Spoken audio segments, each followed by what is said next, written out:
गए वो। आप कल से कहाँ थे अब्दुल्ला साहब? मैंने यूसुफ से कहा था बता दे। कहाँ थे आप?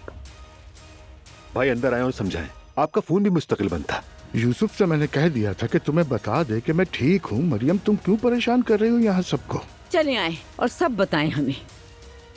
बेहतर होगा अकेले बात करें हम। सबके सामने कहें ताकि बच्चे भी सुने। कहते क्यों नहीं? मैं तलाक चाहता हूँ तुमसे, तलाक चाहता हूँ तुमसे। अम्मी जान, एम्बुलेंस मंगवाओ।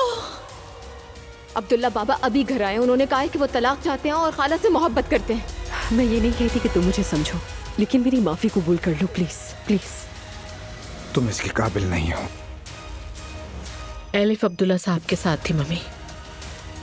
बस एक यही गुनाह बाकी रह गया था। मैंने कोई गुनाह नहीं किया है। क्या तुमने मेरे बारे में भी नहीं सोचा? आप लोगों को दुख पहुंचाने के लिए बहुत अफसोस है, मगर मैं उस शख्स के साथ रहने का फैसला कर चुकी हूँ।